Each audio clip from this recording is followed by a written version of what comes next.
We pray for Ukraine, or you reign.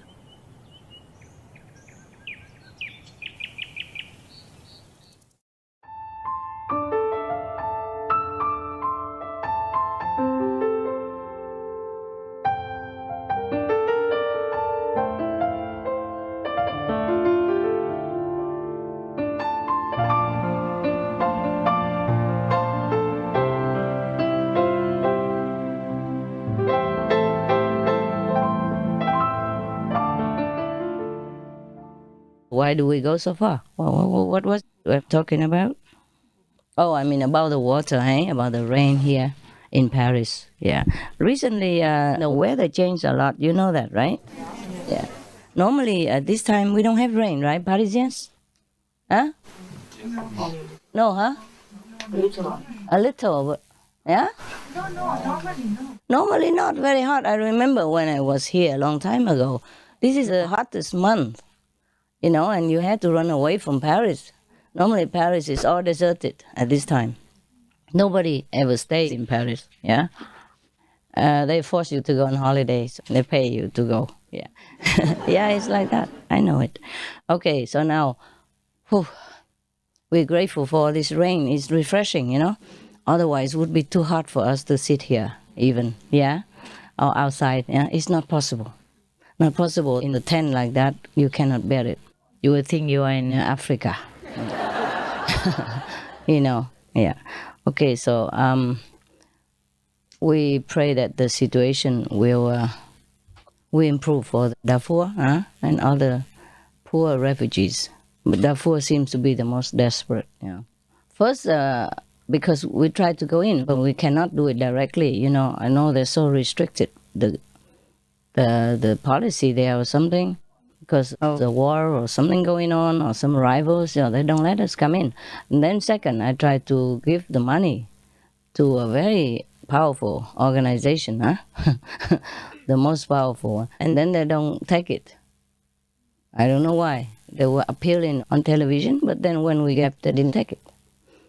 Okay, fine. And then we didn't give. And then until later on, we found out about, the movie stars foundation. Oh, okay, we gave it to them and they accept it.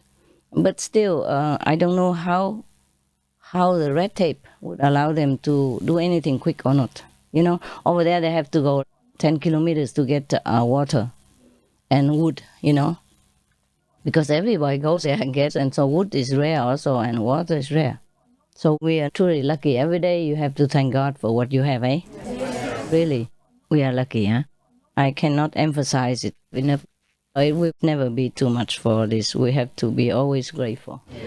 Grateful for the precious peace that we have in our countries, in Europe, the precious life that we still have, and the precious Kuan method, of course. Yeah. So now let's go back to the Essenes. Is it too long, huh? Yeah. I don't know, just by the way, spontaneous, who cares, yeah?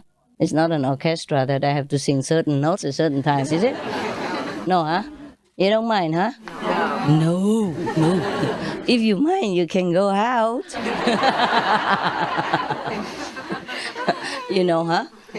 Yeah, okay, you don't dare, huh? Okay, now let's go to the Essenes that you've been waiting for.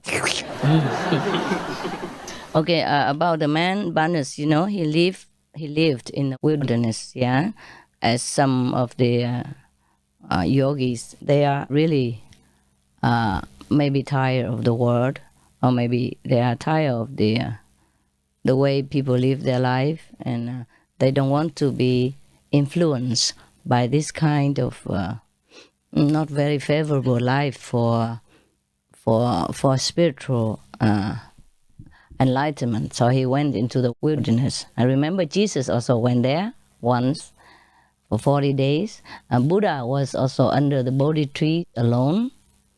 I mean, when we say Bodhi tree, he didn't sit under the Bodhi tree in the as a New York theme park or something like that. It's a Bodhi tree that grows in nowhere. You know what I mean? In the wild, yeah, in some like remote area. Understand? Now that you see a Bodhi tree outside in our yard there, don't try to sit under there and think that you are already a Buddha. Eh?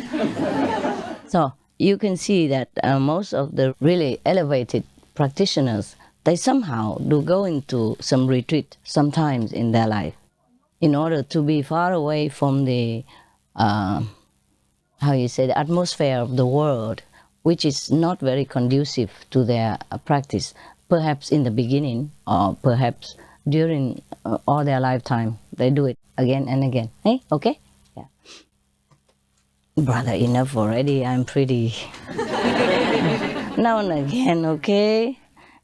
You relax. Yeah, now and again. When I smile very brightly, then you take a photo quickly. Otherwise, it's just casual, eh? Okay.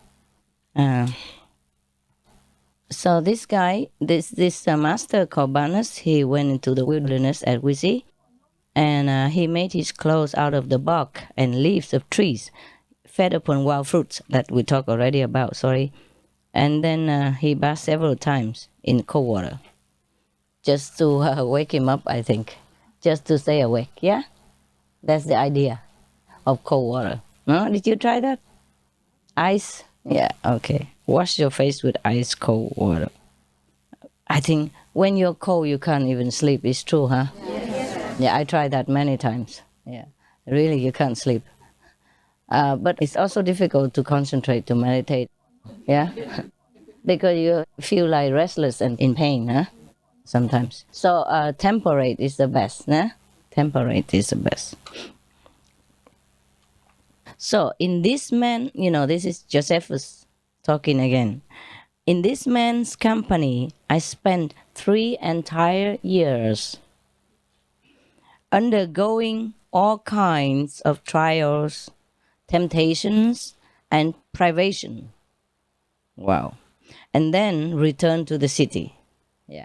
So he stayed with the master Banas in the wilderness for 3 years, undergoing all kinds of temptation. What kind of temptation can you have in a desert?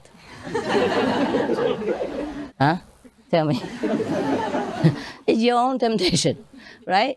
Your own hormones as it's rushing through your body and telling you, go home, go home, go home.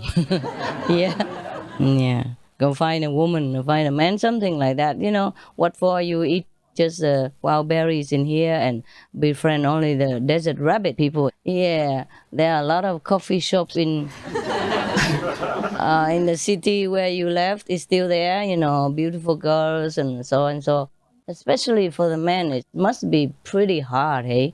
I'm telling you, yesterday I said to you, you are very brave people, yeah?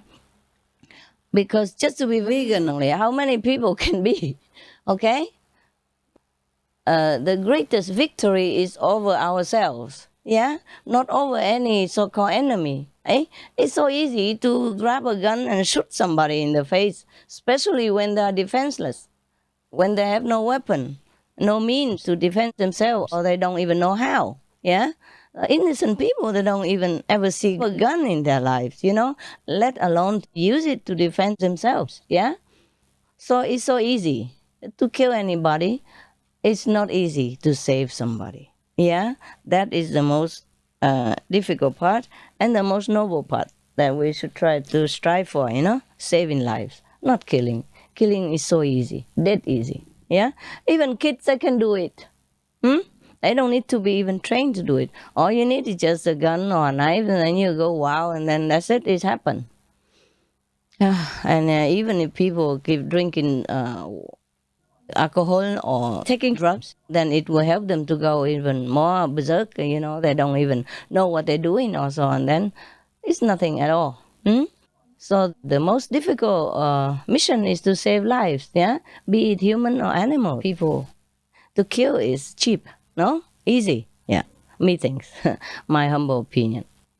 Anyway, sorry if I'm offending anybody, but the truth is the truth, no? Yeah.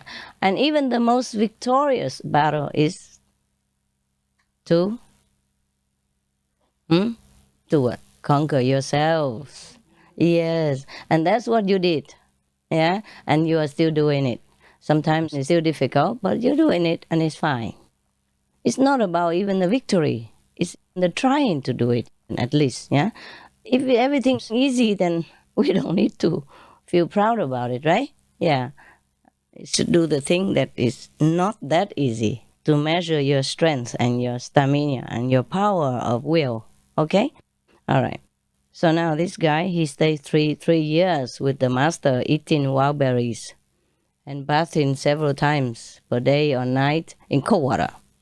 After 3 years, he came back to the cities. Okay. Now he began to tell about the doctrines of the Essenes. It's like this.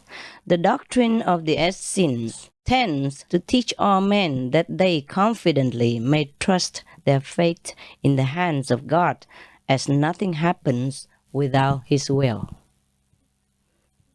They are the most honest people in the world and always as good as their word.